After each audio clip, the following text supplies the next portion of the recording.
చూస్ country delight, live better. ఇప్పుడే country delight app ని download చేసుకోండి. ప్రస్తుతం నాతో పాటు ఉన్నారు women commission chairperson Nerella Sharada గారు. ये खराब हो गया देखो. మధ్యాహ్నం 2:30 అయినా కానీ ఇంకా క్లీనింగ్ 6th ఫ్లోర్ నుండి పొద్దున 5 గంటలకు లేసి చేయాలమ్మా. ఎవరి కోసం అసలు ఏంటమ్మా అది అలాగే ఉంటుందా washroom? Please don't give me the reason. అసలు మనుషులు అనుకుంటున్నారా వీళ్ళు పశువులు అనుకుంటున్నారా? మీరు అసలు జెడ్పీటీసీగా ఆ రోజుల్లో కంటెస్ట్ చేయకపోతే ఈ రోజు మాకు ఇలాంటి ఆనిముత్యం దొరికేది.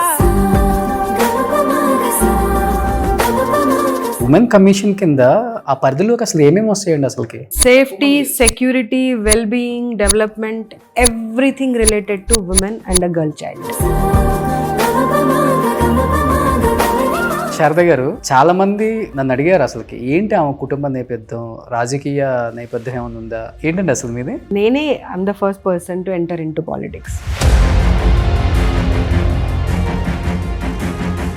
సిఏ ఇంటర్ రాసిన తర్వాత పెద్ద పాప పుట్టడం జరిగింది. ఓకే. సో మళ్ళీ ప్రిపేర్ అవుతూ ఉంటే చిన్న పాప. పిల్లలు ఏం చేస్తున్నారండి ఇప్పుడు? పెద్దమ్మాయి తన ఓన్ స్టార్ట్అప్ ఉంది మహారాష్ట్రలో. ఓ. చిన్నమ్మాయి is a chef. She's working in a restaurant. So ఇంట్లో అన్ని వెరైటీస్ చేస్తుంది.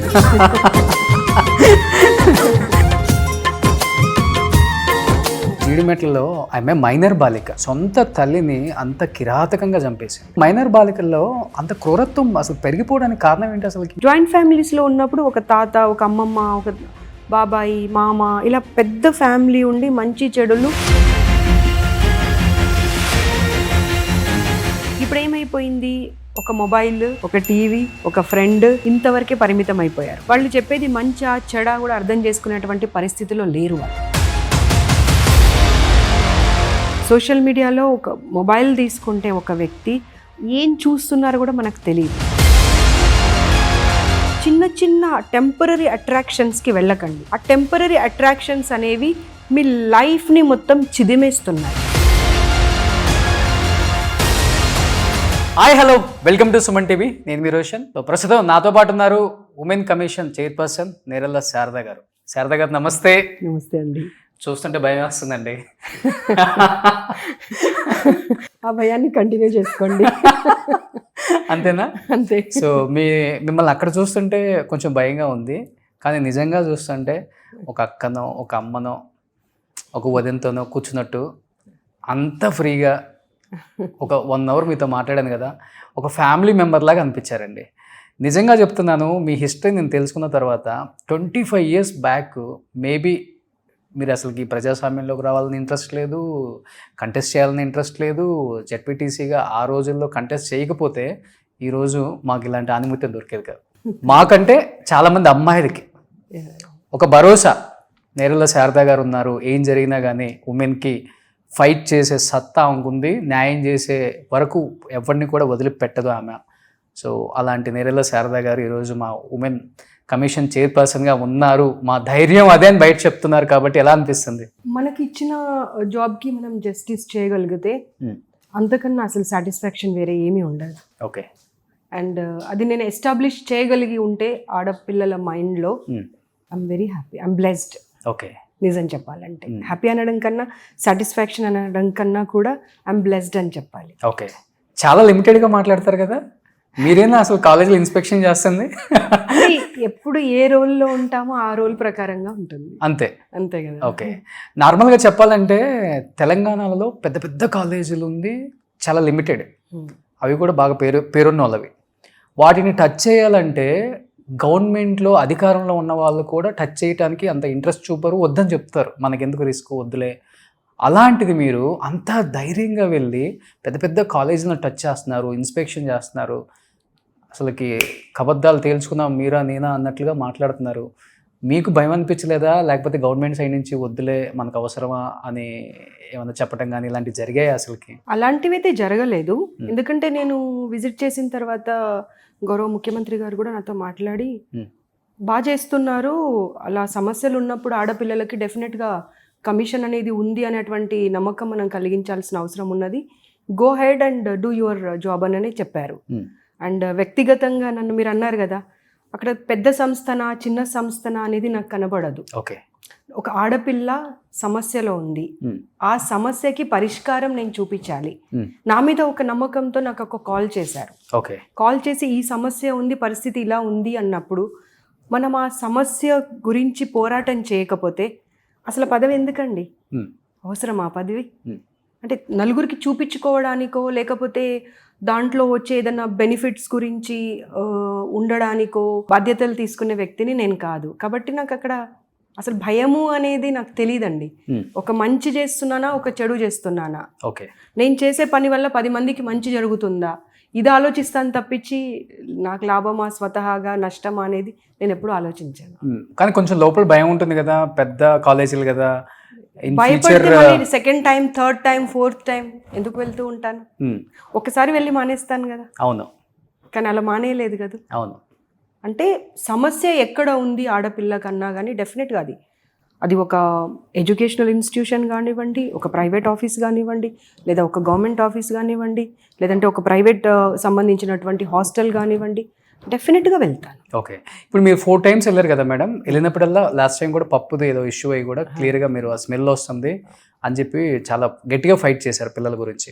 బట్ ఈ లక్షలు ఫీజు కట్టి పిల్లల్ని అంతంత పెద్ద కాలేజీలో జాయిన్ చేసే పేరెంట్స్ కనీసం ఒక్కరోజు కూడా వెళ్ళినప్పుడు ఆలోచించరా ఫుడ్ ఎలా ఉంటుందో, లేకపోతే వాళ్ళు టేస్ట్ చేసినప్పుడు పిల్లల్ని అడగటము అసలు తీసుకోరా? పేరెంట్స్కి తెలియదా వాళ్ళని బయట మా అబ్బాయి నారాయణ, మా అమ్మాయి చైతన్య అని గొప్పగా చెప్పుకుంటారు కదా. మళ్ళీ అంటే ఇక్కడ 2 విషయాలు మాట్లాడుకోవాలి. ఒకటేమో ఇక్కడ హైదరాబాద్లో హాస్టల్స్లో వచ్చి ఉన్నటువంటి పిల్లలందరూ మధ్యతరగతి, దిగువ మధ్యతరగతికి సంబంధించినటువంటి వాళ్ళు. ఓకే. ఒక పల్లెటూరులో ఉండే పిల్లలు, అంటే వాళ్ళకి దగ్గరలో ఒక మంచి ఇన్స్టిట్యూషన్ వాళ్ళకి అందుబాటులో లేక పిల్లలను బాగా చదివించి పెద్ద ఉన్నత స్థాయికి తీసుకెళ్ళాలి, మాలాగానే ఉండిపోకూడదు అనేటువంటి ఆలోచనతో ఇంత దూరం వేస్తారు. వాళ్ళు వేసినప్పుడు వాళ్ళు ఏమనుకుంటారు, ఇంట్లో ఉన్నట్టుగానైతే ఫుడ్ ఉండదు ఖచ్చితంగా. అవును. ఫుడ్ కానివ్వండి, పరిస్థితులు కానివ్వండి ఇంట్లో ఉన్నట్టుగా ఉండవు. కాబట్టి కొంచెం అడ్జస్ట్ అయ్యి ఉండండి అనే మాట ముందుగానే చెప్పి పంపిస్తారు. అవును. పిల్లలు కూడా దాని ఆలోచనతోనే వస్తారు. కానీ మరి ఇంకా అసలు బేర్ చేయలేనటువంటి పరిస్థితి ఉన్నప్పుడు మటుకు పిల్లలు చదువు మీద ఎలా కాన్సన్ట్రేట్ చేయగలుగుతారు? సో అక్కడ సమస్య వస్తుంది. పిల్లలు దగ్గరికి తల్లిదండ్రులు కలవడానికి వీకెండ్లో వచ్చినప్పుడు వీళ్ళు ఈ సమస్యలు చెప్తూ ఉంటారు. చెప్పిన తర్వాత వాళ్ళు వెళ్ళి ఇన్స్టిట్యూషన్ యాజమాన్యంలో ఉన్నటువంటి వాళ్ళు, అక్కడ డీన్ కానివ్వండి, ప్రిన్సిపల్ కానివ్వండి, వైస్ ప్రిన్సిపల్ ఎవరు అందుబాటులో ఉంటే వాళ్ళతో మాట్లాడతారు. వాళ్ళు ఏం చేస్తారు కదా అంటే పిల్లలు చదువుకోవడానికి తప్పించుకోవడానికి ఇవన్నీ ముందు పెడుతున్నారమ్మా అని వాళ్ళ మైండ్ డైవర్ట్ చేస్తారు. అయ్యో. చేసేసరికి పేరెంట్స్ ఏమనుకుంటున్నారు, అరే నిజంగానే పిల్లలు చదువుకోవడానికి తప్పించుకోవడానికి ఇవన్నీ కారణాలు చెప్తున్నట్టున్నారు అని, అరే 2 సంవత్సరాలే కదరా, కళ్ళు మూసుకొని గడిపేరా, చదువుకోవడానికి కదరా నువ్వు వచ్చింది అనే మాట చెప్తున్నారు. కానీ అందరూ మర్చిపోతున్నటువంటి విషయం ఏంటంటే అటు ఇన్స్టిట్యూషన్స్ కానివ్వండి, ఇటు పేరెంట్స్ కానివ్వండి, ఒక మంచి వాతావరణం కల్పించినప్పుడు, మీరు ఒక మంచి భోజనం పెట్టినప్పుడు, తగినటువంటి నిద్ర ఇచ్చినప్పుడు అండ్ పీస్ఫుల్ వాతావరణం ఇచ్చినప్పుడే కదండి పిల్లలు చదువు మీద కాన్సన్ట్రేట్ చేయగలుగుతారు. ఇవన్నింటినీ తీసేసి వాళ్ళ దగ్గర నుండి చదవమంటే ఎలా చదవగలుగుతారు? మార్నింగ్ 6 o'clock క్లాసెస్ స్టార్ట్ అవుతాయి. 6 to 10:30 క్లాస్ రూమ్లోనే ఉంటారు. ఆ తర్వాత మళ్ళీ వెళ్ళిన తర్వాత ఇంపోజిషన్స్ అని అవన్నీ రాసుకొని పడుకునేసరికి 11-11:30. సండే వచ్చింది అంటే 4 ఎగ్జామ్స్ ఉంటాయి. అసలు బ్రీత్ తీసుకోవడానికి కూడా వాళ్ళకి టైం ఎక్కడుంది చెప్పండి. సో డెఫినెట్గా మార్పు అనేది అందరిలో రావాలి, అటు పేరెంట్స్లో రావాలి, స్టూడెంట్స్లో కూడా రావాలి. నేను స్టూడెంట్స్ని కూడా నేనేమి కాదు అనట్లేదు. స్టూడెంట్స్లో కూడా వెళ్ళే అప్పుడే మనం ఎంచుకునే ఇన్స్టిట్యూషన్ ఎలాంటిది, అక్కడ క్లాస్ రూమ్స్ అంటే స్టడీస్ ఏ రకంగా ఉంటాయి, ఎన్ని అవర్స్ ఉంటాయి, ఫుడ్ ఎలా ఉంటుంది, ఎంక్వైరీ చేసుకొని మీకు నచ్చిందంటేనే వెళ్ళండి. Okay. And parent and student మీరు జాయిన్ అవుతున్నటువంటి ఇన్స్టిట్యూషన్లో వాళ్లకు ముందే కండిషన్ పెట్టాలి. మీరు ఇచ్చినటువంటి పేపర్ పైన మాకు ప్రామిస్ చేసినటువంటి అన్నీ మీరు ఫెసిలిటీస్ ప్రొవైడ్ చేస్తానని ఈరోజు చెప్పింది, నెల తర్వాత వచ్చినప్పుడు అవే ఉండాలి, 6 months తర్వాత కూడా అవే ఉండాలి, ఇయర్ ఎండ్ వరకు అలాగే ఉండాలి. అప్పుడైతేనే మా పిల్లల్ని మేము ఇక్కడ పెడతాము అనేటువంటి అండర్స్టాండింగ్ కానివ్వండి, కమాండ్ కానివ్వండి, డిమాండ్ కానివ్వండి ఉన్నప్పుడే ఇన్స్టిట్యూషన్కి భయం ఉంటుంది, తల్లిదండ్రులకి భయం ఉంటుంది, పిల్లలకి భయం ఉంటుంది. సో పేరెంట్స్లో స్టార్ట్ అవ్వాలి ఇది అందరిలో. అవును. అందరిలో. ఇన్స్టిట్యూషన్స్కి కూడా ఎలా అంటే కేవలం చదువు అని అంటే చదవరండి పిల్లలు. ఇప్పుడు మనము చిన్నతనం నుండి చారిత్రక బుక్స్ అవి ఇవి మనం చదువుకుంటూ వచ్చాము.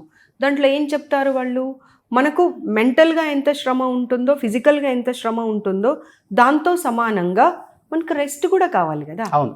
అప్పుడే మన మైండ్ అండ్ బాడీ రెండు మళ్ళీ యాక్టివ్ అయిపోయి మీరు ఏం చెప్తున్నారో అది నేను రిసీవ్ చేసుకునేటువంటి పరిస్థితికి మళ్ళీ నన్ను నేను ప్రిపేర్ చేసుకోగలుగుతాను. కానీ మీరు ఫస్ట్ టైం వెళ్ళారు, second time, third time, fourth time కూడా వెళ్ళారు మేడం. ఎటువంటి యాక్షన్ తీసుకున్నారు మరి? రికమెండేషన్స్ గవర్నమెంట్కి నోటీస్ ఇష్యూ చేశాము, పిలిపించాము.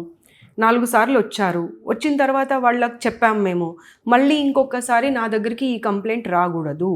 కంప్లైంట్ కనుక వస్తే డెఫినెట్గా నేను గవర్నమెంట్కి మీ ప్రాబ్లమ్స్ అన్నింటినీ వచ్చినటువంటి complaints with names, with institution name, with branch name, పిల్లల పేర్లతో సహా, పేరెంట్స్ పేర్లతో సహా ఆ సమస్యని గవర్నమెంట్కి మేము రికమెండేషన్స్ కొన్ని పెట్టి సబ్మిట్ చేయడం జరుగుతుంది.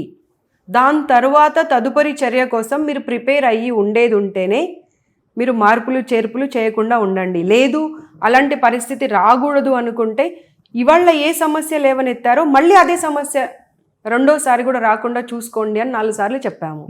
చెప్పినా మారకపోతే ఏం చేయాలి అనేది ఇంకా నెక్స్ట్ స్టెప్లో. ఓకే, మార్పు వచ్చిందా ఇప్పుడు? మళ్ళీ కొంతవరకు వచ్చింది. ఇప్పుడు నేను వెళ్ళిన కొన్ని ఇన్స్టిట్యూట్స్లో వాళ్ళు భయంతోనా, భక్తితోనా, ప్రేమతోనా నాకు తెలియదు కానీ వాష్రూమ్స్ క్లీన్ చేసి డోర్స్ అన్నింటికి ప్రాపర్గా పెట్టించి కాల్స్ చేసి, అమ్మ మళ్ళీ ఆ బ్రాంచ్ ఏదైతే మీరు విజిట్ చేశారో ఆ బ్రాంచ్ని ప్రాపర్గా మెయింటైన్ చేస్తున్నామా అని చెప్పి కాల్ చేసి చెప్పడం జరిగింది. Okay okay. సో పిల్లలు అంతా హ్యాపీగా ఫీల్ అవుతారండి అసలు వెళ్ళినప్పుడు.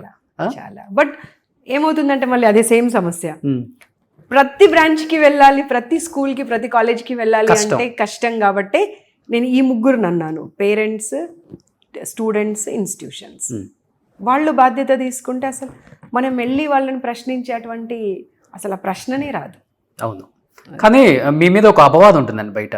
సో నేరెళ్ళ శారదా గారు అంటే ఈ ప్రైవేట్ ఇన్స్టిట్యూషన్స్ టార్గెట్ చేసుకొని వాటిని ఇన్స్పెక్షన్ చేసి కావాలని ఏదో ఒక స్టంట్ ఉంటుంది కదా, ఇప్పుడు కనిపించాలి మనం అని కొంతమంది అనుకుంటుంటారు. ఇది రకరకాలుగా ఉంటుంది. అంటే నెగిటివ్ ఉంటుంది, పాజిటివ్ ఉంటుంది. So publicity stunt. Government institutions, government hostels ఎప్పుడైనా విజిట్ చేశారా? అక్కడికి వెళ్ళి చూడాలి కదా అసలుకి ఎలా ఉందో పరిస్థితి, అది ఎప్పుడు చూడలేదా అమ్మ అంటారు. నిజమా అది? లేదు, చాలా తప్పు. అది ఏమవుతుంది అంటే వాళ్ళు న్యూస్లో వచ్చినప్పుడు కానీ, నేను వెళ్ళిన ప్రతి ప్రోగ్రామ్ నా ట్విట్టర్లో, నా ఇన్స్టాలో ఉంటుంది. ఓకే. మీరు నా ట్విట్టర్ కనుక ఓపెన్ చేసినా, ఇన్స్టా ఓపెన్ చేసినా కానీ ముందుగా నేను విజిట్ చేసినవి గవర్నమెంట్ హాస్టల్స్ అండ్ గవర్నమెంట్ కాలేజెసే. ఓకే. ఆసిఫాబాద్లో వెళ్ళి కేజీబీవీ స్కూల్స్ కానివ్వండి, ప్రతి హాస్టల్ని విజిట్ చేసి వచ్చాను. ఇక్కడ మహబూబ్ నగర్లో అక్కడ సమస్య వచ్చింది చూడండి మధ్యలో, అక్కడ వెళ్ళాను. చాలా వరకు ఇప్పుడు కరీంనగర్లో almost 600 స్టూడెంట్స్తోని BC hostel, Jyotiba Phule hostel run అవుతా ఉంది. అందులోనే మళ్ళీ అగ్రికల్చర్ స్టూడెంట్స్ ఉన్నారు, అంటే 1200 మంది ఉన్నారు. అక్కడ ఆల్మోస్ట్ ఒక డే గడిపాను. మార్నింగ్ 11 o'clock వెళ్ళానంటే ఈవినింగ్ 5-6 వరకు ఇంచ్ చూశానమాట. ఓకే. కిచెన్, బాత్రూమ్స్, వాళ్ళ బెడ్రూమ్స్, వాళ్ళ ప్రతిదీ అనమాట. కాకపోతే ఏమవుతుంది, ప్రైవేట్ ఇన్స్టిట్యూషన్కి వెళ్ళినప్పుడు ఆ హైప్ ఉంటుంది చూడండి, అవును, జనాలు చూడడము, రియాక్ట్ అవ్వడము గవర్నమెంట్ ఇన్స్టిట్యూషన్స్ పైన రావట్లేదు. ఓకే. అండ్ అది గవర్నమెంట్ అయినా సరే, అది ప్రైవేట్ అయినా సరే, బాగుందనుకోండి బాగుందని చెప్తాము. ఒకవేళ అది గవర్నమెంట్ ఇన్స్టిట్యూట్ అయినా సరే బాగాలేదనుకోండి, ఇది బాగాలేదని డెఫినెట్గా వేలెత్తి చూపిస్తాము. దానికి ఒక ఎగ్జాంపుల్, ఓకే, ఆసిఫాబాద్ వెళ్ళినప్పుడు అసలు ఆ రూమ్స్ కానివ్వండి, బాత్రూమ్స్ కానివ్వండి, కిచెన్ కానివ్వండి చాలా దారుణంగా ఉంది గవర్నమెంట్ది అది. సో ఇమ్మీడియట్గా నేను కలెక్టర్ గారిని కలిసి పరిస్థితి వివరిస్తే, మ్యామ్ నేను డెఫినెట్గా మీకు ఆల్మోస్ట్ ఒక 6 months లోపే, అంటే 2 monthsలోనే చేస్తా అన్నారు. నేను ఇంకో కొంచెం టైం తీసుకోండి అని చెప్పాను.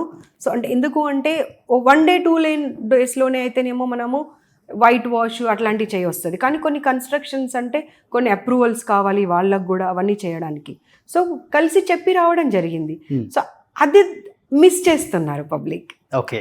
సో ఇది చూసినప్పుడు అది కూడా చూడాలి. జ్యోతిబా పులే హాస్టల్ ఉంది, ఆ హాస్టల్లో కొన్ని ప్రాబ్లమ్స్ చూశాను నేను. ఎవరైతే మెయింటెనెన్స్ ఉన్నారో అక్కడికక్కడికే చెప్పాను, వీళ్ళని సస్పెండ్ చేసేసేయండి, వీళ్ళని కంటిన్యూ చేయకండి, వీళ్ళ ప్లేస్లో ఇంకొకరిని పెట్టుకోండి అని చెప్పి. ఎందుకంటే నేను వెళ్ళి చూసినప్పుడు ఆల్మోస్ట్ ఒక 6 months అయింది కావచ్చండి అసలు బాత్రూమ్స్ క్లీన్ చేయక. అబ్బా. నేను అన్నాను, ఇలా ఎలా పెట్టావమ్మా అంటే, తప్పు అయిపోయిందమ్మా, పొరపాటు అయిపోయిందమ్మా అంటే. నేను అన్నాను, నేను వచ్చాను కాబట్టి తప్పు అయిపోయింది, పొరపాటు అయింది అంటున్నావు. నేను రాకపోయి ఉంటే ఇంకా 6 months ఇలాగే ఉండేది కదా అని చెప్పి వార్నింగ్ ఇచ్చి రావడంతో నెక్స్ట్ మళ్ళీ నాకు పిఏ కానివ్వండి, ఇంకా వేరే వాళ్ళు డిడబ్ల్యూ ఆఫీస్ నుండి వాళ్ళని పంపించాను, నిజంగా మళ్ళీ మెయింటెనెన్స్ ప్రాపర్గా ఉందా లేదా అనేది. సో అక్కడ ఇన్స్టిట్యూషన్ ఏది అనేది చూడట్లే నేను, పిల్లలు ప్రాపర్గా ఉన్నారా లేదా, ఫెసిలిటీస్ వాళ్ళకి కరెక్ట్గా ఉన్నాయా లేదా అవి చూడడము, వాటికి సంబంధించినటువంటి రిపోర్టింగ్ కానివ్వండి, రికమెండేషన్స్ కానివ్వండి గవర్నమెంట్కి పంపించడం. కానీ మీరు వచ్చిన తర్వాత ఒక మార్పు అయితే, చేంజ్ అయితే వచ్చిందండి. భయం ఉంది, చేంజ్ చేయాలన్న ఆలోచన వాళ్ళకి కూడా వచ్చింది. అరే మనం ఇన్ని ఫీజులు తీసుకుంటున్నాం, మనం అట్లీస్ట్ పిల్లలకి ఏమేమి ఇవ్వాలి, స్మాల్ థింగ్స్ మీరు చెప్పేది, బాత్రూమ్ క్లీనింగ్, మంచి ఫుడ్, స్మెల్ లేకుండా కర్రీ, సెక్యూరిటీ, ఇవన్నీ చిన్నవి చెప్పాలంటే. ఇవన్నీ రీసెంట్గా వెళ్ళింది వాచ్మెన్ తర్వాత అక్కడ పనిచేసే స్టాఫ్ బాయ్స్ ఎవరైతే ఉన్నారో, గర్ల్స్ పైన 3 floors ఉంటారు, ఎప్పుడు పడితే అప్పుడు పైకి వెళ్ళిపోతున్నారంట. అయ్యో, సెక్యూరిటీ లేకపోతే ఎలా పిల్లలకి? స్ట్రాంగ్గా వార్నింగ్ ఇచ్చి వచ్చాను, ఇంకా దాని రిపోర్టింగ్ లేదు. ఇప్పుడు నెక్స్ట్ 2 daysలో వాళ్ళకు ఇక్కడికి పిలిపించి రిపోర్టింగ్ అనేది అడుగుతాము. అంతకుముందు ఇన్స్టిట్యూట్కి మేము వెళ్ళినప్పుడు వాళ్ళని సస్పెండ్ చేయమని చెప్పాము, దాన్ని ఇంతవరకు వాళ్ళు రిపోర్టింగ్ చేయలేదు. సో మేము ఎక్కడ కాంప్రమైజ్ అయ్యే పరిస్థితి లేదండి. ఓకే, కాదండి, ఈ ఉమెన్ కమిషన్ కింద ఆ పరిధిలోకి అసలు ఏమేమి వస్తాయండి? అసలుకి ఎవరికి తెలియదు, ఇది చాలా తక్కువ మంది తెలుసు. Security, well being, development, everything related to women and a girl child. Okay, మీరు ఎలా తీసుకుంటారు మీ బాధ్యతను అనేది, అది ఆ పర్సన్ ఎవరైతే ఉంటారో ఆ సీట్లో వాళ్ళని బట్టి ఉంటుంది. Okay, for me it is more important. ఎందుకంటే మోస్ట్ నెగ్లెక్టెడ్ ఎవరన్నా ఉన్నారు అంటే ఈ రాష్ట్రంలో కానివ్వండి, ఎక్కడైనా కానీ స్టూడెంట్స్. సో నాకు అనిపించింది కదా, అంటే స్టూడెంట్స్ వెళ్ళి చెప్పుకోవాలంటే కూడా ఒక ప్లాట్ఫామ్ అనేది 100% కావాలి. So I took up that issue. Okay, అంటే మీకు అంటే మెయిల్స్ చేయటం కానీ, కాల్స్ చేయటం కానీ, లేకపోతే టోల్ ఫ్రీ నెంబర్కి, మీకున్న నెంబర్కి కాల్ చేస్తే వెంటనే మీరు స్పందించటం ఇమీడియట్గా. ఇంత ఫైల్స్ నిండిపోయాయి వాళ్ళ కాల్స్తో, వాళ్ళు పంపించే ప్రాబ్లమ్స్తో, వాటన్నింటితో. చాలా పెద్ద ఫైలే ఉంది. ఓకే, సీఎం గారికి తీసుకెళ్ళి పెడితే అంటారు కావచ్చు, అమ్మ ఇంత పెద్ద ఫైల్ అయిపోయిందా స్టూడెంట్స్ ఇష్యూ అని చెప్పి. ఓకే, కానీ శారద గారు, చాలామంది నన్ను అడిగారు అసలుకి ఏంటి ఆమె కుటుంబ నేపథ్యం, రాజకీయ నేపథ్యం ఏమైనా ఉందా, పెద్ద బ్యాక్గ్రౌండ్ ఆమెది, లేకపోతే అసలుకి ఎలా ఆమె ఇంత దూరం వచ్చారు అనేది బాగా సెర్చ్ చేస్తున్నారు గూగుల్లో కూడా. రాజశేఖర రెడ్డి గారికి దూరపు బంధువు అని కూడా అంటారు కొంతమంది. ఫస్ట్ టైం వింటున్నా నేను. ఏంటండి అసలు మీది? లేదు, నేనే I'm the first person to enter in to politics. మా ఫ్యామిలీలో ఇంతవరకు ఎవరు పాలిటిక్స్లో లేరండి. నేను కూడా పాలిటిక్స్ అనేది not my cup of tea. Okay, నేను సిఏ చేస్తూ ఉండేంటి, సూపర్విజ్ విజయవాడలో కోచింగ్ తీసుకున్నాను, సిఏ ఇంటర్ రాశాను. ఇంటర్ రాసిన తర్వాత అంటే నాకు డిగ్రీ ఫస్ట్ ఇయర్లోనే మ్యారేజ్ అయిపోయింది. సో మా హస్బెండ్ సపోర్ట్తోనే నా ఎడ్యుకేషన్ అంతా కొనసాగింది. అలా సిఏ ఇంటర్ రాసిన తర్వాత పెద్ద పాప పుట్టడం జరిగింది. ఓకే, అప్పుడే మళ్ళీ సిఏ కొంత పాప పెద్దగా అవ్వగానే వెళ్ళి మళ్ళీ సిఏ కంటిన్యూ చేద్దామని అనుకున్నాను. ఆ తర్వాత పిల్లలయ్యాక ఎలా ఉంటుంది మీకు తెలుసు కదా. సో మళ్ళీ ప్రిపేర్ అవుతూ ఉంటే చిన్న పాప, 2 అమ్మాయిలు నాకు. సో చిన్న పాప జస్ట్ 1 month. మా హస్బెండ్కి ముందు నుండి కూడా పాలిటిక్స్ అంటే చాలా ఇంట్రెస్ట్. ఎందుకంటే ఎంఎస్ఆర్ గారు మీకు గుర్తుండాలి పెద్దలు. సో వారి గ్రామము మా గ్రామం ఒకటే, అండ్ వారి ఇంటి పక్కనే మా ఇల్లు అనమాట. సో చిన్నతనం నుండి మా వారు వారిని చూసి పెరిగారు కాబట్టి చిన్న ఊహ తెలిసిన దగ్గర నుండే పాలిటిక్స్ అనేది కొంతవరకు అలవాటయ్యి ఎన్ఎస్యుఐ డేస్ నుండే ఎన్ఎస్యుఐలో ఎంఎస్ఆర్ గారితో పాటు ఉండేవారు. సో తను జెడ్పీటీసీ చేద్దాం అనుకున్నారు, బీసీ రిజర్వేషన్ అవుతుంది చేద్దాం అనుకుంటే బీసీ ఉమెన్ అయ్యింది. ఓకే, సో నన్ను పాలిటిక్స్లోకి రమ్మంటే నాకు అసలు పాలిటిక్స్ ఏబిసిడి తెలియదు, ఇప్పటికీ తెలియదు అనుకోండి.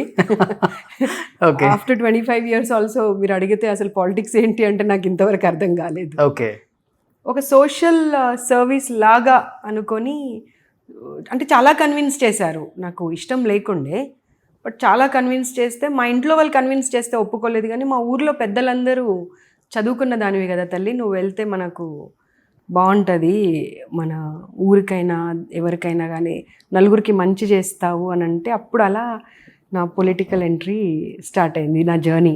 మీ హస్బెండ్ సపోర్ట్తో? మా హస్బెండ్ సపోర్ట్. లవ్ మ్యారేజ్ అండి? లవ్ మ్యారేజ్ కాదు, మా మేనత్త కొడుకు. మేనబావ. ఓకే. సో అలా జడ్పీటీసీ 2001లో అయ్యాను. ఇంకా అలా నెమ్మదిగా అంచెలంచెలుగా. ఓకే. రాజకీయ గురువు ఎవరైనా ఉన్నారా తర్వాత ఎంఎస్ఆర్ వచ్చిన తర్వాత? ముందు నుండి ఎంఎస్ఆర్ గారే మాకు రాజకీయ గురువు.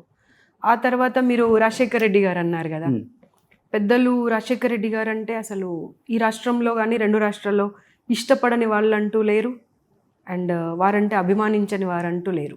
కానీ నా అదృష్టం ఏంటంటే వారు నా పైన మంచి అభిప్రాయం ఉండేది. ఓకే.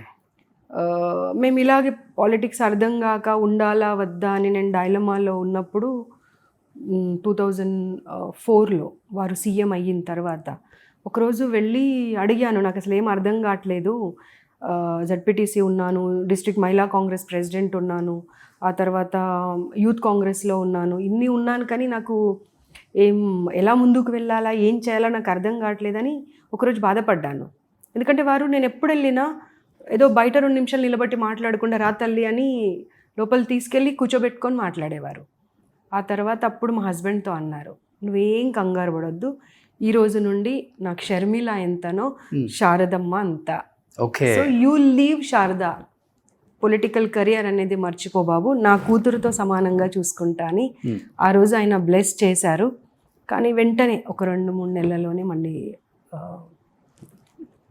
అంటే ఒక ఎదుగుదల అనేది ఇక మొదలవుతుంది అనగానే వారు ఎలా జరిగిందో మీకు తెలుసు. కాబట్టి రాజశేఖర్ రెడ్డి గారు ఆశీస్సులు అయితే డెఫినెట్గా ఉండింది. మేబీ ఆయన ఉంటే ఇప్పుడు స్టేట్లోనూ సెంట్రల్లోనూ శారదగానే వేరేలాగా చూసి ఉండేవాళ్ళం మేము, అంతే కదా? ఆ రకంగానే మళ్ళీ 2003లో ఒక మీటింగ్ జరిగింది, ఫస్ట్ టైం ఢిల్లీ వెళ్ళడం నేను, block Congress and district Congress presidents meeting. దాంట్లో నా పేరు ఎవరు ఇచ్చారో కూడా నాకు తెలియదు, మాట్లాడే అవకాశము. నేను జస్ట్ అప్పుడే వెళ్ళి కూర్చున్నాను మీటింగ్లో, నా పేరు అనౌన్స్ అయింది. ఓకే. సో వెళ్ళిపోయి మాట్లాడితే అందరికీ 1 minute 2 minutes ఇచ్చారు. కానీ నేను మాట్లాడుతుంటే మేడం సోనియా గాంధీ గారు నిలబడ్డ అతన్ని పక్కకు జరగమంటే ఆల్మోస్ట్ నేను ఎంతసేపు మాట్లాడానో నాకే తెలియదు. ఓకే. సో మాట్లాడడం అయిపోగానే పిలుచుకున్నారు, నన్ను పిలుచుకొని దాదాపుగా ఇట్లా ఒళ్ళో కూర్చోబెట్టుకున్నారు. అది ఆ రోజు ఇండియా టుడే పేపర్తో సహా ఆల్ న్యూస్ ఛానల్స్లలో ఒక 1 month వరకు ఆల్మోస్ట్ అదే న్యూస్ అన్నమాట. ఓకే. ఒక చిన్న అమ్మాయి, పొలిటికల్ అప్పుడే ఎదుగుతున్న అమ్మాయి, 2003లో ఇది. ఓకే. ఇట్లా మేడం పిలుచుకొని భుజం మీద చేసి ఇట్లా దగ్గర ఒళ్ళో కూర్చోబెట్టుకొని మాట్లాడడం అనేది అసలు చరిత్రలో జరగలేదు. ఓ, అక్కడ దిష్టి కొట్టేసి స్పీచ్ అంత బాగా ఇచ్చేసారు అనమాట. అయితే స్పీచ్ గ్రౌండ్ రియాలిటీ మాట్లాడాను. ఓకే. స్పీచ్ అంటే ground reality, because I was జిల్లా పరిషత్ మెంబర్, డిస్ట్రిక్ట్ మహిళా కాంగ్రెస్ ప్రెసిడెంట్. సో మనకు అక్కడ ప్రాబ్లమ్స్ ఏంటి, లోకల్లో ఎదుర్కొంటున్నటువంటివి సమస్యలు ఏంటి అనేది దానిపైన మాట్లాడడం జరిగింది. కానీ రాజశేఖర్ రెడ్డి గారు కాలం చెల్లిన తర్వాత రాజశేఖర్ రెడ్డి లాగా ఇంకా అనిపించిన నాయకులు ఎవరు అనిపించలేదా మీకు? ఒక అన్నగానో, ఒక తండ్రి సమానంగానో? అందరూ ఉన్నారు, లేరని కాదు, కానీ ఆ తర్వాత పరిస్థితులు ఎలా అయ్యాయో మీకు తెలుసు కదా. వారు గతించిపోయిన తర్వాత నుండి తెలంగాణ అజిటేషన్ విపరీతంగా జరగడము, ఆ తర్వాత ఎవరు కూడా స్టేబుల్గా ఉండకపోవడము, తర్వాత 14లో ఆపోజిషన్లోకి వెళ్ళిపోవడము, 2011 నుండి నేను ఆల్ ఇండియా మహిళా కాంగ్రెస్లో కూడా ఉన్నాను, 15లో స్టేట్ మహిళా కాంగ్రెస్ ప్రెసిడెంట్గా చేయడము, ఆ అజిటేషన్స్లోనే గడిచిపోయింది. ఓకే. తర్వాత ఇప్పుడు మళ్ళీ గవర్నమెంట్ వచ్చింది. ఓకే. అండ్ ఇవాళ రేవంత్ అన్న ఉన్నారు, బట్టి గారు ఉన్నారు, శ్రీధర్ బాబు గారు ఉన్నారు, ఉత్తమ్ అన్న ఉన్నారు, వాళ్ళందరూ బ్లెస్ చేయడం వల్లనే ఇక్కడ ఉన్నాను. సో అన్నానే అంటారా రేవంత్ గారిని? అవును, అన్నానే అంటాము, రాఖీ కడతాము, వదినమ్మ దగ్గరికి వెళ్తాము, అన్ని. ఓకే. సో ఇప్పుడు అన్న సపోర్ట్ డెఫినెట్గా, గో హెడ్, ఎస్, వెనక నేనున్నాను అని ఒక ధైర్యం అయితే ఇస్తారు. ధైర్యం ఇస్తారు వారు. రేవంత్ అన్నతో పాటుగా శ్రీధర్ బాబు గారు కూడా, శ్రీధర్ అన్న యాక్చువల్గా, బట్టి గారు, బట్టన్న, ఉత్తమ్ అన్న, అందరు సపోర్ట్ ఉంది, అందరికీ తెలుసు. జనరల్గా ఏంటంటే తిను షీఈ్ నాట్ లైక్ కంప్లీట్లీ ఒక పొలిటికల్ ఉమెన్ లాగా కాకుండా ఒక ఎడ్యుకేటెడ్ పర్సన్గా మంచి చెడులు ఎలా వెళ్ళాలి ఏంటి అనేది తనకంటూ తన దారిలో తను వెళ్తుంది అనేది వాళ్ళకి తెలుసు అనమాట. Okay, so they respect me, they guide me and they show me the path. Super. పిల్లలు ఏం చేస్తున్నారండి ఇప్పుడు? పిల్లలు ఇద్దరు జడ్పీటీ సెలెక్ట్ అయినప్పుడు జస్ట్ చిన్న పాప 1 month, ఓకే, పెద్దమ్మాయి 3 years. ఓకే. బట్ ఇప్పుడు పెద్దగా అయ్యారు. ఇప్పుడు ఏం చేస్తున్నారు వాళ్ళు? పెద్దమ్మాయి తన ఓన్ స్టార్ట్అప్ ఉంది మహారాష్ట్రలో. ఓ, చిన్నమ్మాయి is a chef, she's working in a restaurant. ఎక్కడ? ఇక్కడే సమా అని ఫిల్మ్ నగర్లో ఓ, ఉంటుంది. ఏంటి హోటల్ మేనేజ్మెంట్ చేశారు తను? లేదు, chef course, proper chef course. Oh super. So ఇంట్లో అన్ని వెరైటీస్ చేస్తుంది. ఓకే, పెద్దమ్మాయి స్టార్ట్అప్ కంపెనీ అక్కడ. పేరేంటండి? పాప పేరు అడుగుతున్నారు. పాప పేరు శ్రియ. అండ్ ఈ మధ్య మీరు చూసే ఉంటారు, కనుక ఆర్గానిక్స్ అని. ఆల్మోస్ట్ ఇండియాలోనే she's the youngest entrepreneur. Wow. And she's producing organic palm jaggery. Goods. So మా నాన్నగారికి మహారాష్ట్రలో కళ్ళు షాప్స్ ఉండింది. అంటే మా నాన్నగారి తరమే మహారాష్ట్రలో కళ్ళుని ఇంట్రడ్యూస్ చేసినటువంటి వాళ్ళు మా నాన్న వాళ్ళ టీం అన్నమాట. ఓకే. సో మహారాష్ట్రలో చదివింది తను, పూణేలో. అప్పుడు నా ప్రొఫెషన్నే, మా తాత ప్రొఫెషన్నే నేను ఎందుకు తీసుకోకూడదు అని నీరా నుండి బెల్లం తయారు చేస్తుంది. 100% న్యాచురల్ ఆర్గానిక్. వావ్. సో మహారాష్ట్రలోనే ఉంటున్నారు ఇప్పుడు పాప. మహారాష్ట్రలోనే. సో ఎలా మీ వీడియోస్ అన్ని చూస్తూ ఉంటారు కదా, పిల్లలు ఏం చెప్తుంటారు? They feel happy and proud. Okay. That somebody is has taken initiative for the students. Okay. So and for a good cause. పిల్లలిద్దరు యాక్టివ్గా ఉంటారండి? చాలా యాక్టివ్గా ఉంటారు. వాళ్ళు కూడా గైడ్ చేస్తారు నన్ను, what to do, what not to do అనేది పిల్లల కోసం. Okay. Not for politics. So మీకు ఇద్దరు అమ్మాయిలు కాబట్టి అందుకనే మీరు హాస్టల్స్లో అమ్మాయిల మీద మీరు తీసుకునే జాగ్రత్త చూస్తుంటే మాకే అనిపిస్తుంటే ఒక్కొక్కసారి నిజంగా ఉంటుంది కదా డెఫినెట్గా. అంటే నా ఇద్దరు అమ్మాయిలు అనడంతో పాటుగా 25 years మనం పాలిటిక్స్లో ఉన్నాము, సొసైటీలో ఏం జరుగుతుంది ఏంటి అనేది మనం చూస్తున్నాం. సో డెఫినెట్గా అమ్మాయిలకు ఒక నమ్మకము, ఒక ధైర్యము, మేమున్నాము అనేది చెప్పే వాళ్ళు కావాలండి ఇప్పుడు సొసైటీలో. డెఫినెట్గా దానికోసం వాళ్ళు వెతుకుతున్నారు. ఎందుకంటే పేరెంట్స్ జాబ్స్ చేస్తున్నారు, ఇంట్లో సిబ్లింగ్స్ అనే వాళ్ళతోని కూడా అంతకు టైం దొరకట్లేదు. సో కొన్ని సందర్భాలలో సమస్య ఎవరికి చెప్పాలా, ఎలా రిజాల్వ్ చేయాలా అర్థం కాని పరిస్థితిలో డిప్రెషన్కి వెళ్ళిపోతున్నారు. సో దెన్ ఐ థాట్ మనమే ఒక ప్లాట్ఫామ్ క్రియేట్ చేసి will give a confidence to them. Okay. So ఇప్పుడు మనకి అనాథాశ్రమాలలో, ఆశ్రమాలలో కూడా చాలామంది మైనర్ బాలికలు ఉంటారండి. ఇప్పుడు వాళ్ళ కోసం మీరు ఎలాంటి జాగ్రత్తలు తీసుకుంటున్నారు అసలుకి? గవర్నమెంట్ నుండి women and child welfare department నుండి అసలు ఇప్పుడు నా దగ్గర స్టాఫ్ కూడా ఉన్నారు కొంతమంది. ఆ హోమ్స్లో చదువుకొనే ఇవాళ నా దగ్గర సైకాలజిస్ట్గా పనిచేస్తుంది మా కవిత. ఓకే. సో అట్లా ఆ హాస్టల్స్లో చదివినటువంటి పిల్లలు, ఇంకా కొన్నిసార్లు చెప్పాలి అంటే లోకజ్ఞానం అనేది ఇళ్లలో చదివిన పిల్లలకు ఉండదు, కానీ వాళ్ళకి చాలా లోకజ్ఞానం ఉంటుంది, కాన్ఫిడెన్స్ లెవెల్స్ ఎక్కువ అండి. సో డెఫినెట్గా వాళ్ళ కంప్లీట్ ఓవరాల్ వెల్బీయింగ్ అంటే చదువు, సెక్యూరిటీ, మానసిక పరిస్థితి అన్ని రకాలుగా వాళ్ళు ఒక మంచి వ్యక్తిగా ఎదగడానికి, ఫ్యూచర్లో సక్సెస్ పొందడానికి, అండ్ ఒక ఉద్యోగమా లేకపోతే వాళ్ళ కాళ్ళ మీద వాళ్ళు నిలబడి ఫైనాన్షియల్గా కూడా ఎంపవర్ అవ్వడానికి 100% గవర్నమెంట్ అన్ని మెజర్స్ తీసుకుంటుంది. ఓకే. అంటే బిఫోర్ చూసామండి, ఆడవాళ్ళు అంటే చాలా అనుకోగా ఉండేవాళ్ళు, మొహమాటం కూడా ఎక్కువ ఉంటుంది, బయటికి కూడా రారు, వేరే వాళ్ళతో కూడా మాట్లాడరు, పెద్దగా ఫేస్ కూడా మనం చూడలేము, వాళ్ళది చాలా అనుకువగా ఉంటారు. ఇప్పుడు చూస్తే ఎవ్రీడే న్యూస్లో భర్తను చంపిన భార్య టైటిల్స్ అవే, డైలీ ఒక న్యూస్ చూడాల్సి వస్తుంది. ఎలా చూడొచ్చు శారద గారు దీన్ని అసలుకి? అన్ని యాంగిల్స్లో అన్ని రకాలుగా కూర్చొని చర్చిస్తే అప్పుడు దీనికి ఒక సొల్యూషన్ అనేది కానివ్వండి, అసలు సమస్య ఎక్కడ మొదలైంది, ఎందుకు మొదలైంది, దీని పరిష్కారం ఏంటి అనే వైపు ఆలోచించవచ్చు తప్పించి ఈ ఒక ఇన్సిడెంట్ ఆ ఒక ఇన్సిడెంట్తోనో మనం ఆడవాళ్ళని చెడ్డవాళ్ళు అనరాదు, మగవాళ్ళని చెడ్డవాళ్ళు అనరాదు. ఓకే. ఆ పరిస్థితి ఎందుకు వచ్చింది, ఆ రీజన్ ఏంటి, ఆ రూట్ కాజ్ ఏంటి, దాని వరకు వెళ్ళాల్సిన అవసరం ఉంది. కానీ సొసైటీలో ఎవరికి టైం లేదు. ఇప్పుడు ఇవాళ ఒక న్యూస్ చూస్తున్నాం, రేపు మర్చిపోతున్నాం, తెల్లవారేసరికల్లా మర్చిపోతున్నాం. బట్ అది ఎందుకు జరిగింది అనేది చర్చ మొదలవ్వాల్సిన అవసరం ఉంది. నేను ప్రతి చోట వెళ్ళిన ప్రతి చోట, ఇప్పుడు నేను ఉమెన్ కమిషన్ చైర్పర్సన్ అయిన తర్వాత నేను రెడ్డి కాలేజ్లో గ్రాడ్యుయేషన్ చేశాను. అక్కడ ఒక ప్రోగ్రామ్ మొదలుపెట్టింటే నేను ప్రతి అంశాన్ని, ఏ ఒక్క అంశాన్ని వదలకుండా సైబర్ క్రైమ్ నుండి మొదలు పెట్టుకొని safety, security, narcotics, mental health and leadership development, ఇవన్నీ సబ్జెక్ట్స్ని తీసుకొని అక్కడ ప్రోగ్రామ్ స్టార్ట్ చేశాము.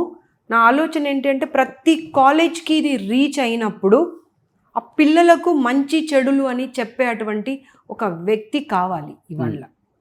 లేకపోతే ఇంకా ఎన్ని న్యూస్ చూడాల్సిన పరిస్థితి వస్తుందా, మగవాళ్ళు చెడ్డవాళ్ళ, ఆడవాళ్ళు చెడ్డవాళ్ళ అర్థం చేసుకొని పరిస్థితిలో సమాజం కొట్టుమిట్టాడుతూ ఇలాంటి న్యూస్లు ఇంకెన్ని చూడాల్సి వస్తుందో. అవును. ఇకనైనా కళ్ళు తెరిచి ఎందుకు జరుగుతున్నాయి అనే దానిపైన చాలా చాలా చర్చలు జరగాల్సిన అవసరం ఉంది. సో కొత్త వాదన కూడా వింటూనే ఉన్నామండి. ఇప్పుడేమో అన్ని న్యాయాలు మొత్తం అమ్మాయిల వైపే ఉన్నాయి, జస్టిస్ అంతా వాళ్ళకే ఇస్తున్నారు. దానివల్ల మగవాళ్ళు చాలామంది బలైపోతున్నారని కూడా మనం వింటున్నాం. మీరు కూడా చూస్తున్నారు కూడా కొన్ని అందరం నేను చెప్పట్లేదు, కొంతమంది. కానీ వీటిని ఎలా మేడం మనం అసలు అరికట్టేది? అసలుకి పాసిబుల్ ఉంటుందా మేడం? ఏమైపోయిందంటే ఇప్పుడు చట్టాలలో ఒక డొమెస్టిక్ వైలెన్స్ యాక్ట్ వచ్చినప్పుడు కానివ్వండి, ఒక 498 వచ్చినప్పుడు కానివ్వండి, పరిస్థితులు వేరుండే. కానీ అనవసరంగా కూడా వీటిని యూటిలైజ్ చేసుకుంటున్నారు అనే ఆలోచనతో వాటిని మార్చడం జరిగింది. అవును. ఇప్పుడు అంతకు ముందున్నంత స్ట్రిక్ట్గా లేవండి.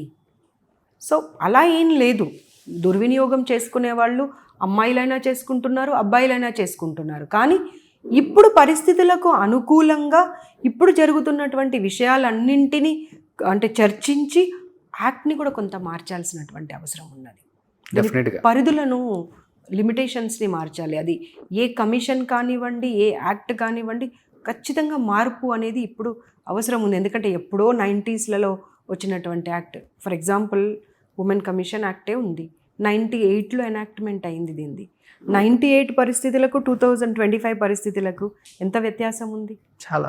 చూడండి, నిన్న జీడిమెట్లలో ఆమె మైనర్ బాలిక సొంత తల్లిని అంత కిరాతకంగా చంపేసింది. అంటే అంత పిల్లల్లో, మైనర్ బాలికల్లో అంత క్రూరత్వం అసలు పెరిగిపోవడానికి కారణం ఏంటి? అసలు మీరు తిరుగుతున్నారు కదా, మీరు చూస్తుంటే, మీరు డైలీ క్లాసెస్ కూడా మీకు ఉంటే, ట్రైనింగ్ సెషన్స్ ఏ ఉంటాయి కదా మేడం, కౌన్సిలింగ్ ఉంటాయి కదా, వచ్చినప్పుడు వాళ్ళ మెంటల్ హెల్త్ మీకు అర్థమవుతుంది క్లియర్గా, మీకు వాళ్ళ స్టేటస్ ఏంటి అనేది. ఎక్కువ ఏం చెప్తున్నారు రీజన్స్ అసలుకి? అంటే ఏమైపోయిందంటే ఒకప్పుడు కుటుంబ వ్యవస్థ అనేది ఉండేది, అంటే ఒక జాయింట్ ఫ్యామిలీస్ ఉండేవి. ఇప్పుడు న్యూక్లియర్ ఫ్యామిలీస్ అయిపోయినాయి. జాయింట్ ఫ్యామిలీస్లో ఉన్నప్పుడు ఒక తాత, ఒక అమ్మమ్మ, ఒక బాబాయి, మామ, ఇలా పెద్ద ఫ్యామిలీ ఉండి మంచి చెడులు అంటే చెప్పాల్సిన అవసరం లేకుండానే అందరితో పెరగడంతో పాటుగా నేర్చుకునే అటువంటి అవకాశం ఉండేది. ఇప్పుడు ఏమైపోయింది, ఒక మొబైల్, ఒక టీవీ, ఒక ఫ్రెండ్, ఇంతవరకే పరిమితం అయిపోయారు. వాళ్ళు చెప్పేది మంచా చెడా కూడా అర్థం చేసుకునేటువంటి పరిస్థితిలో లేరు వాళ్ళు. ఓకే. సో వాళ్ళు నమ్మిందే ఇది మంచి అనుకుంటున్నారు, కానీ అది మంచా చెడా అనేటువంటి చెప్పే పరిస్థితులే లేవు. సోషల్ మీడియా చూస్తున్నారు మీరు. అవును. సోషల్ మీడియాలో ఒక మొబైల్ తీసుకుంటే ఒక వ్యక్తి ఏం చూస్తున్నారో కూడా మనకు తెలియదు. ప్రతి ఒక్కరి దగ్గర మొబైల్ ఉంది.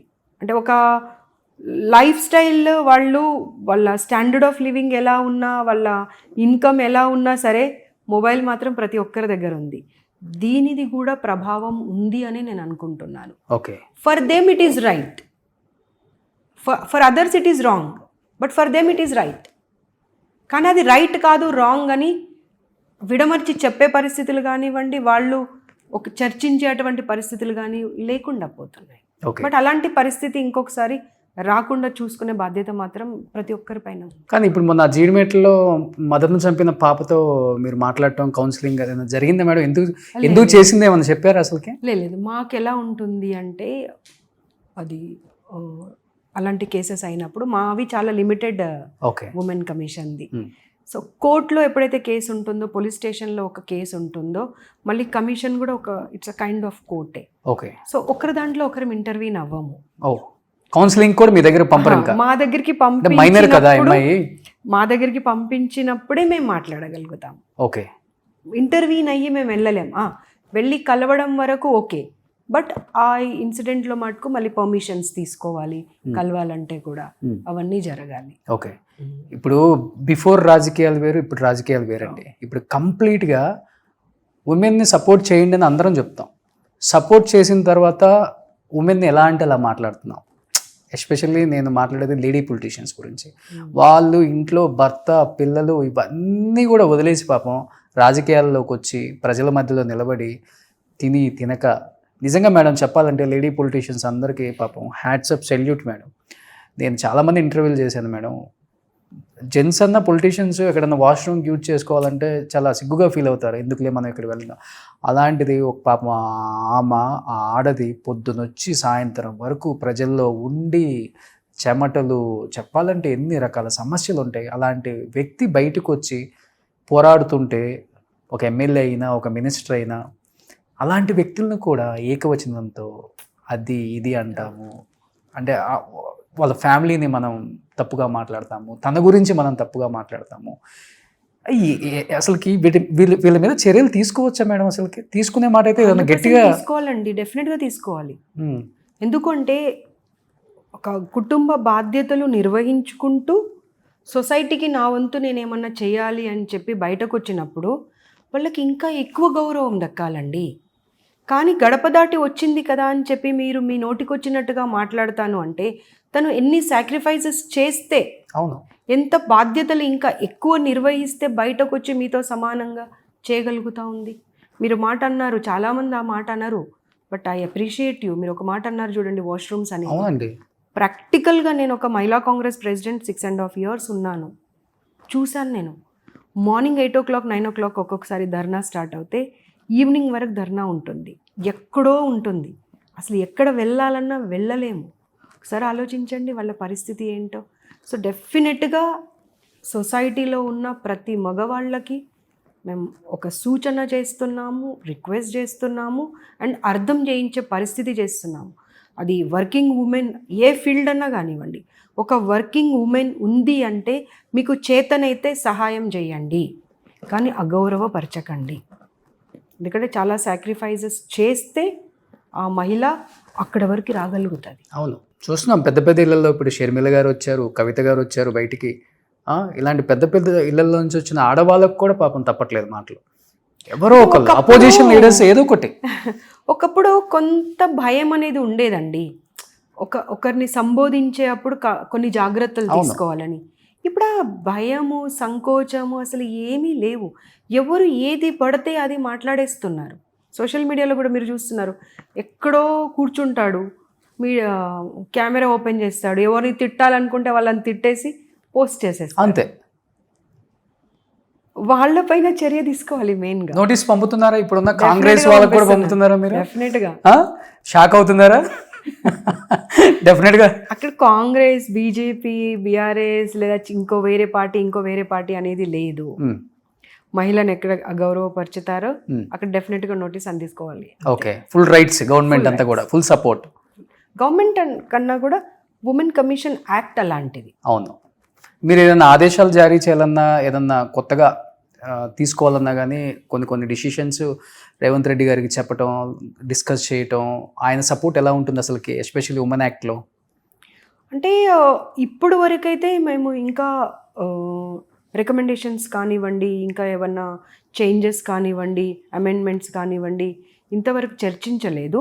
ఎందుకంటే ఇప్పుడు తీసుకొని జస్ట్ 11 months అయ్యింది. ఓకే, ఇప్పుడు కూర్చొని కొన్ని సివిల్ సొసైటీ వాళ్ళని ఇన్వైట్ చేశాను. ఒక 2-3 months నుండి వాళ్ళని పిలుస్తున్నాను. కొంతమంది జడ్జెస్ని, వీళ్ళని కూర్చోబెట్టి అసలు యాక్ట్లో ఇంకా ఏం పొందుపరిస్తే బాగుంటుంది, ఇంకా చేంజెస్ ఏం చేస్తే బాగుంటుంది, ఇంకా ఎక్కువ సపోర్టివ్గా మనం సొసైటీకి ఎలా ఉండగలుగుతాం అనే దానిపైన డెఫినెట్గా ఒక మీటింగ్ ఉంటుంది. ఆ మీటింగ్ తర్వాత అప్పుడు గవర్నమెంట్లో ఉన్నటువంటి మా women and child welfare minister గారు సీతక్క గారికి కానివ్వండి, తర్వాత సీఎం గారికి కానివ్వండి, డిప్యూటీ సీఎం గారికి కానివ్వండి, వాళ్ళందరికీ ప్రజెంట్ చేసి, ఎందుకంటే వాళ్ళ సపోర్ట్ లేకుండా చేంజెస్ అనేది జరగదు కాబట్టి ఒక 1.5-2 yearsలో మార్పు అనేది తప్పకుండా చేంజెస్, అమెండ్మెంట్స్ అనేవి తీసుకొస్తాం. ఎలా ఉంటుందండి రొటీన్ లైఫ్ స్టైల్? ఎలా ఉంటుంది మీది? మార్నింగ్ స్టార్ట్ అవటం, అసలుకి ఇంట్లో అన్ని బాధ్యతలు చేసుకొని, అది కూడా okay successful wife, successful mother, no doubt. దాంట్లో సక్సెస్ఫుల్ డాటర్ ఇన్ లా అయి ఉంటారు డెఫినెట్గా మీ మామగారికి, అత్తగారికి, అండ్ సక్సెస్ఫుల్ డాటర్ అయి ఉంటారు మీ నాన్నగారికి, మీ అమ్మగారికి కూడా. అండ్ ఇప్పుడు చాలా బిజీ, పొలిటికల్ లైఫ్ అంటేనే చాలా బిజీ. అందులో చాలా లిమిటెడ్గా ఉంటారు ఆడవాళ్ళు పొలిటికల్ లైఫ్లో. ఉన్న పొలిటీషియన్స్ కూడా నలుగురిని కూడా పిలవని బాగుంటుంది అంటారు. డెఫినెట్గా పిలుస్తారు. ఆడవాళ్ళకి అంత గౌరవం ఇస్తారు కూడా గవర్నమెంట్లో ఉన్న సీఎం గారు కావచ్చు, డిప్యూటీ సీఎం కావచ్చు, ఎవరైనా కానీ మంత్రులు కావచ్చు, డెఫినెట్గా వాళ్ళు ఉంటే బాగుంటుందని ఆ హుందాతనం ఉంటుంది ఫస్ట్ ఆఫ్ ఆల్. మీరు మార్నింగ్ ఏంటి మీ యాక్టివిటీస్ ఎలా ఉంటాయి అసలుకి? ఛార్జ్ తీసుకున్న తర్వాత అసలు మార్నింగ్ ఈవినింగ్ అనేది తెలియడం లేదండి. అయ్యో ఏమైపోయింది, నా నెంబర్ ఇన్స్టాగ్రామ్లో పెట్టేశారు. నేను పిల్లలకి ఇచ్చాను, నా అంత నేనే ఇచ్చాను హాస్టల్లో పిల్లలకు, కానీ అది అన్ని చోట్ల బహిర్గతం చేసేసారు. సో కొంతమంది they don't hesitate to call me even at 12 o'clock in mid night కూడా కాల్ చేస్తారు. మాకు ఈ సమస్య ఉంది చెప్పాల్సి వస్తుంది. కొన్నిసార్లు ఏమో అరే ఎందుకు ఇచ్చానా అనే పరిస్థితి వస్తుంది. ఎందుకంటే ఒక సిస్టమ్ ఉంటుంది, ఆఫీస్కి రావాలి, కేసు రిజిస్టర్ చేసుకోవాలి, కేసు రిజిస్టర్ చేసుకున్న తర్వాత ఫర్దర్ మేము ఏం చేయాలి అనేది ఆలోచించాలి. పాపం వాళ్ళు ఏమనుకుంటున్నారు, మేడంకి చెప్పేస్తే చాలు ఫోన్లో మనకు పని అయిపోతుంది. సో వాళ్ళకి అందరికీ చెప్పాల్సి వస్తుంది. మీ ద్వారా చెప్తున్నాను ఇప్పుడు. ఓకే, ఏ కేసు అయినా సరే, ఏ సమస్య అయినా సరే డెఫినెట్గా ఆఫీస్కి రావాలి, అక్కడ కేసు రిజిస్టర్ అవ్వాలి. అప్పుడు ఆ లీగల్ అడ్వైస్ తీసుకొని ఆ కేసు గురించి ఆలోచించి ఏం చేయాలని ఆలోచిస్తాం. కాబట్టి మీరు నాకు కాల్ చేస్తే సమస్య తీరదు, ఆఫీస్లో రిజిస్టర్ అవ్వాల్సిందే కేసు, అంతే. ఓకే, రీసెంట్గా మన సింగర్ ఆమె కూడా వచ్చి పాపం కల్పన గారు ఏంటండి ఇప్పుడు హ్యాపీ అమ్మా? లేదు, ఆవిడ వచ్చినప్పుడు కేసు మేము మళ్ళీ రమ్మని చెప్పాను. మళ్ళీ వాళ్ళ కమిటీలో మరి ఏం మాట్లాడుకున్నారో తెలియదు నాకు. They didn't come back again. Okay, మేమైతే చెప్పాము మీ ఫ్రెటర్నిటీలో ఎవరికి ప్రాబ్లం ఉన్నా సరే. ఝాన్సీ గారు కూడా కాల్ చేశారు, చేస్తే చెప్పాను హేమా కమిటీ యాక్చువల్గా ఎలా అక్కడ చేశారో అలా మనకు ఒక కమిటీ కావాలి ఇక్కడ. ఓకే, దాని గురించి చర్చించడమే తప్పించి ముందుకు వెళ్ళట్లేదు. I said you people need to take the initiative. మీరు ఇనిషియేటివ్ తీసుకొని కమిషన్ని women and child welfare minister గారికి వెళ్ళి కూర్చొని మాకు కమిటీ కావాలి అన్నప్పుడు మీకు సమస్యలకు పరిష్కారం వస్తుంది. So we are always there here. Okay, how they will like utilize our services it's up to them. తను ఏంటంటే అంటే నేను సూసైడ్ చేసుకున్నానని తప్పుగా ప్రచారం చేశారు. నేను స్లీపింగ్ పిల్స్ వేసుకొని పడుకునేంటి ఆ రోజు కొంత నాకు ఇబ్బందిగా ఉంటే. సో దీన్ని అనవసరంగా మీడియా ఇష్టం వచ్చిన థంబ్నెయిల్స్ పెట్టేసి నా హస్బెండ్ పైన, నా ఫ్యామిలీ పైన అన్ని రకాలుగా నన్ను డీఫేమ్ చేస్తున్నారని రావడం జరిగింది. ఓకే, ఇప్పుడు మీ వారు ఫుల్ సపోర్ట్ అండి? ఆయన కూడా బిజీగా ఉన్నారా? లేదు, తను ఎప్పుడు కూడా అంటే పొలిటికల్గా నాకు ఒక పదవి రావాలి, నేను కూడా వెళ్ళాలి అని ఎప్పుడు ఆలోచించారు. మా ఫ్యామిలీలో ఒకరు ఉన్నారు కదా చాలు అని అనుకుంటారు. సో పక్కా కరీంనగర్ వాళ్ళు మీరు? పక్కా కరీంనగర్. ఓకే, సో కరీంనగర్ బిడ్డ, హైదరాబాద్ అడ్డా ఇప్పుడు. కానీ చాలా చూస్తుంటే లైఫ్ అంటే జీవితంలో చాలామంది చాలా అచీవ్మెంట్స్ చేయాలని అనుకుంటారు, కానీ కొన్ని చాలా చిన్నవి చాలా హ్యాపీనెస్ ఇస్తాయి మనకి. ఈరోజు మీరున్న ఈ ఉమెన్ కమిషన్లో ఎంతమంది అమ్మాయిలు లేకపోతే ఆడవాళ్ళు మిమ్మల్ని ఇన్స్పిరేషన్గా తీసుకునే వాళ్ళు ఉన్నారు? అరే మేడంకి చెప్తే మన పని అయిపోతుంది అనుకొని చాలామంది ఫోన్లు చేస్తున్నారు కదా. అయ్యేది అవ్వని పక్కన పెట్టండి, ముందు ఫోన్ చేసాం మేడంకి, వాళ్ళు ఎక్కడ ముందు చెప్పేస్తారు మేము శారదా మేడంకి చెప్పేసాం, మేడం వస్తుందంటే భయపడతారేమోని. వాస్తవం. ఇప్పుడు నిన్న మధ్యాహ్నం ఎక్కడో మీటింగ్లో ఉన్నాను, పిల్లలు కాల్ చేశారు, మ్యామ్ ఎప్పుడు వస్తున్నారు మా బ్రాంచ్కి అని. ఎందుకు ప్రాబ్లం ఏంటి అంటే, మ్యామ్ మెయిల్ చేసాము, మీకు మెసేజ్ చేసాము, మ్యామ్ రండి మ్యామ్, మీరు తప్పకుండా రావాలి మ్యామ్, ఇక్కడ ఇన్ని సమస్యలు ఉన్నాయి అంటే. పిల్లలు ఎలా ఎక్సైట్మెంట్ అంటే, మేము ఒక కాల్ చేసామంటే మ్యామ్ మా ఇన్స్టిట్యూట్కి వచ్చేస్తారు, ఇంక అన్నీ చక్కదిద్దుకుంటాయి అనే ఒక నమ్మకం అయితే వచ్చింది వాళ్ళని. అవును, బట్ ఇంకా చాలా చేయాల్సింది ఉంది. ఓకే, అది వితౌట్ ద గవర్నమెంట్ సపోర్ట్ కష్టం, చేయలేము. ఆ లిమిట్స్ దాటి కూడా వెళ్తే కష్టంగా ఉంటుంది ఎవరికైనా. మీ హాబీస్ ఏంటి శారద గారు అసలుకి? ఇప్పుడైతే అసలు హాబీ అనేది లేకుండా పోయిందండి.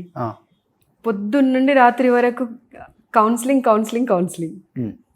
ఇష్యూస్. ఏ ఇష్యూ ఎక్కడన్నా తప్పిపోతే మిగిలిపోతే అమ్మ ఎక్కడ మళ్ళీ కమెంట్స్ వస్తాయని భయం ఒకటి మొదలైంది ఈ మధ్య. అంటే చూడండి, ప్రతిదీ మన దృష్టిలో ఉండాలని ఉండదు. అవును, కొన్నిసార్లు మిస్ అయిపోతాము. ఆ కమెంట్స్ దేవుడి దయ వల్ల ఇప్పటివరకైతే ఏం నెగిటివ్ కమెంట్స్ రాలేదు. బట్ కొంతమంది మ్యామ్ మీకు ఇదే కనబడుతుందా, మీకు అది కనబడదా? అన్నీ కనబడతాయి బాబు, మా వరకు రావాలి. ఓకే. సో ఇప్పుడైతే అసలు హాబీ మూవీ ఏది లేదండి అసలుకి. పొద్దున్న లేస్తే సమస్యలు. సండే కూడా సీరియస్లీ అయ్యో. సండే కూడా ప్రోగ్రామ్స్కి. ఇప్పుడు మొన్న 30th జూన్ రోజు వరల్డ్ విడోస్ డే. ఆ రోజు నాకు తెలిసి ఇండియాలోనే ఎవరు ఆ ప్రోగ్రామ్ని చేసి ఉండరు. I took an initiative. Nagar కర్నూలులో ఒక ప్రోగ్రామ్ పెట్టుకున్నాము, వెళ్తే ఒక 500 మంది వచ్చారు. ఓకే. అసలు వాళ్ళు హ్యాపీ ఏంటంటే, మ్యామ్ విడోస్ గురించి ఒక డే ఉంటుందని, వారి సమస్యలు పరిష్కరించడానికి ఉమెన్ కమిషన్ ఇనిషియేటివ్ తీసుకుంటుందని మేము ఎక్స్పెక్ట్ చేయలేదు మ్యామ్ అని చెప్పి 2 చేతులు దండం పెట్టారు అందరూ. అబ్బా. బట్ ద గ్రేట్ థింగ్ ఏంటంటే, అక్కడ కలెక్టర్ గారు, ఎస్పీ గారు, whole team was present there. And వాళ్ళు అన్నారు, మ్యామ్ మీరు వెళ్ళిపోయిన తర్వాత కూడా మేము 100% మిగతా మహిళల కన్నా వీళ్ళకి కొంత ఇంపార్టెన్స్ ఇస్తాము ప్రతి దాంట్లో అనేటువంటి మాట చెప్పారు. సో దాని మీద కూడా ఒకటి రికమెండేషన్ ముఖ్యమంత్రి గారికి పంపించేది ఉంది. ఓకే. లాస్ట్ కోటాలో అయినా వీళ్ళని కొంత చూడండి, ఏదో ఒక విధంగా జాబ్ ఏదో ఒకటి. Okay okay. లాస్ట్ చూసిన సినిమా అంటే మీరు? గుర్తు కూడా లేదు నాకు సీరియస్లీ. ఇష్టమైన హీరో మేడం? అంతకు ముందు మా పిల్లలు బలవంతంగా తీసుకొని వెళ్ళేవాళ్ళు. ఇప్పుడు అసలు వెళ్ళడం కూడా లేదు, వాళ్ళకి కూడా దొరకట్లేదు. నేను అయ్యయ్యో. వాళ్ళు అదే అంటున్నారు, మిగతా పిల్లలందరికీ అందుబాటులో ఉంటున్నాం, మాకే అందుబాటులో ఉండట్లేదని. హీరో ఇష్టమైన హీరో మరి? అంటే అకార్డింగ్ టు ద మూవీ అంతే. అకార్డింగ్ టు చిన్నప్పుడు కాలేజీలో ఉంటారు కదా మన ఫేవరెట్ హీరో ఒకళ్ళు. నా ముందు నుండి ఇప్పుడు నన్ను అడిగితే చిరంజీవి గారు అని చెప్తాను, శారద గారిని అడిగితే ఏం చెప్తారు? అంటే మూవీస్ అని చెప్తున్నాను కదా, ఒక స్టోరీని బట్టి ఆ స్టోరీ లైన్, అక్కడ యాక్ట్ చేసిన పర్సన్, ఆ మూవీ వరకు అంతే అంతే అంతే. నో హీరోస్, ఇష్టమైన హీరోస్ అట్లా? అందరూ ఇష్టమే, వాళ్ళ వాళ్ళ రోల్ ఇష్టంగా చూసే హీరో ఉంటారు కదా, క్యారెక్టర్ ని బట్టి అంతే. అమ్మో చాలా మేడం.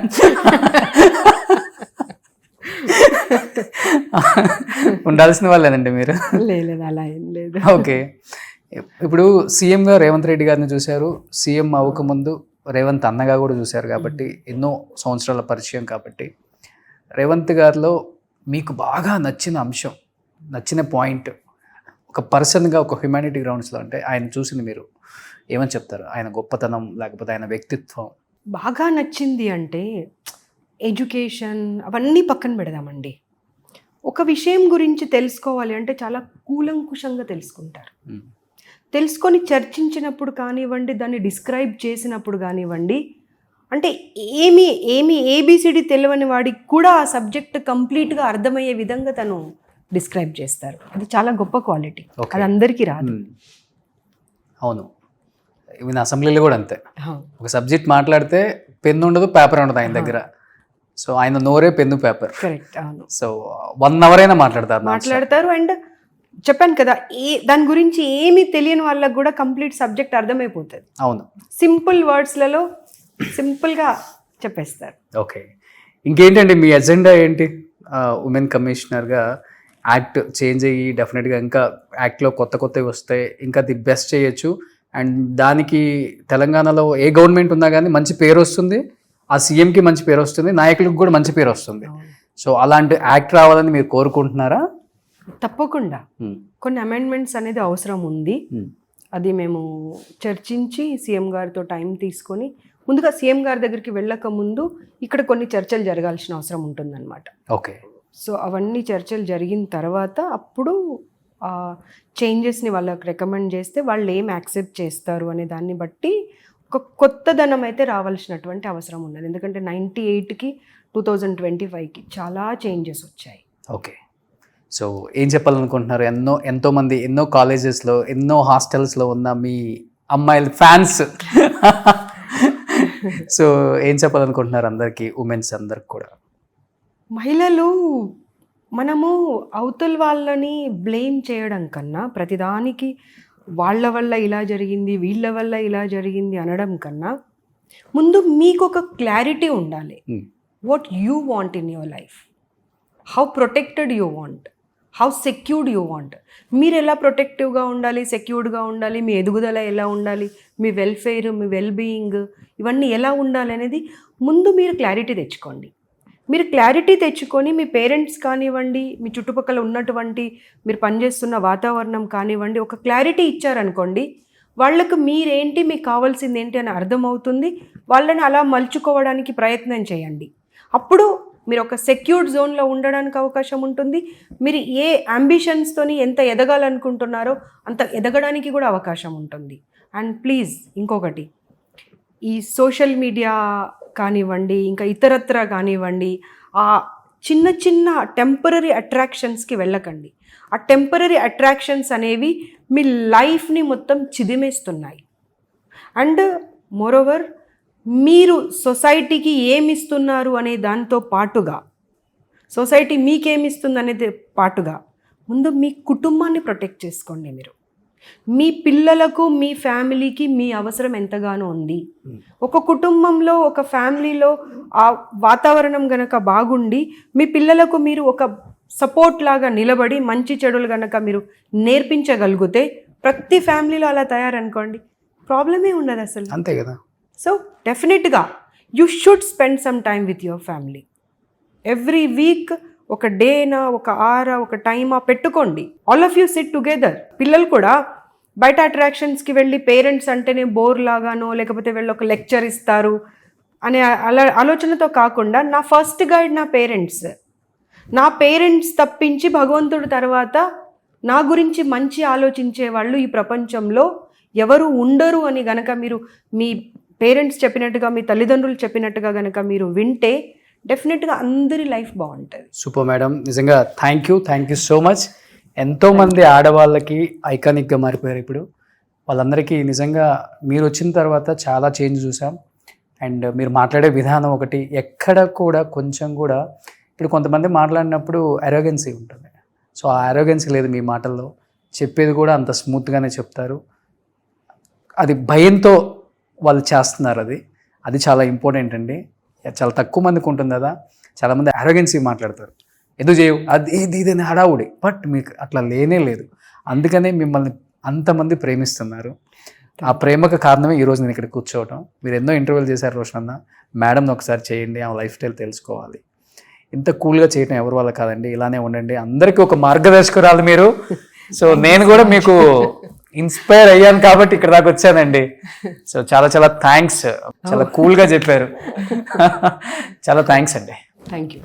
సుమన్ టీవీలో మీ పర్సనల్ అండ్ బిజినెస్ ప్రమోషన్స్ కోసం కింది నెంబర్కి కాంటాక్ట్ చేయండి.